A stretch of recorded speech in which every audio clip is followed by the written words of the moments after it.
Hey Nancy Drew fans, we're back for book 44, The Clue in the Crossword Cipher.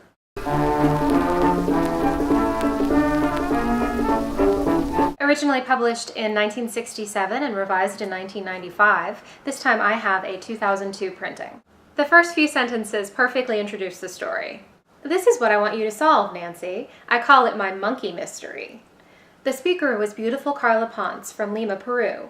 She had large, dark brown eyes, shoulder-length black hair, and olive skin. Her visitor was attractive Nancy Drew, fair-skinned, blue-eyed, and Titian-haired. Both girls were 18.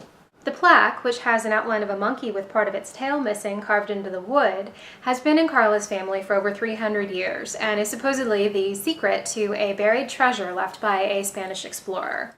Nancy takes the case, agreeing to bring Bess and George with her to investigate in South America. Ned Nickerson, in this book described as Nancy's special friend, doesn't get to participate in the mystery, but he does share a tender moment before she leaves. As Ned bid her goodbye and looked straight at her, Nancy detected a wistful look in his eyes. He said, "My thoughts are repetitions of your father's and Hannah's combined." He took both her hands in his and added, "You will come back safely, won't you?" He kissed her. "I promise," Nancy answered, and waited until he drove off. Once again, Nancy has one of the bad guys arrested before she even leaves River Heights, and Chief McGinnis suggests she be on the lookout for known Peruvian smuggler El Gato. The action is again pretty ridiculous, but for the most part it fits nicely into the Peruvian culture and landscape and makes for some really charming moments. There are 8 different making fun of Bess moments, the most in any book by my count. My favorite is when Bess climbs up onto an alpaca for a photo op. Instantly, the alpaca bent its knees and sat down in the roadway.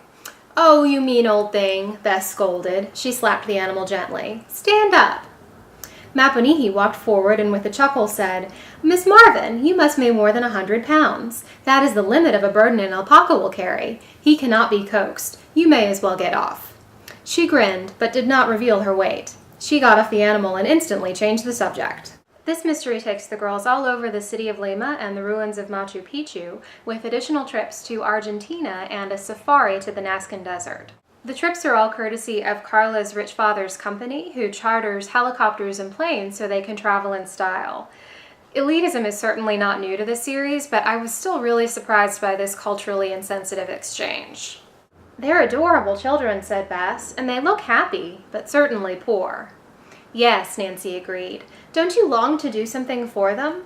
Nancy's detective work culminates in an archaeological dig at a place called the Nazcan Lines, where giant figures are carved into the desert. An archaeologist joins the group for the official dig, but it's Nancy who casually makes a groundbreaking theory about the Incas, and then finds what Dr. Benavides calls the most amazing and valuable find of the century.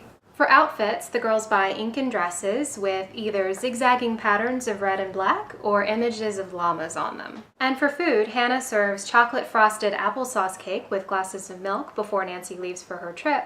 And while in Peru, the girls have a typical native meal of corn on the cob served with big slices of Swiss cheese. Next up, the Spider Sapphire mystery.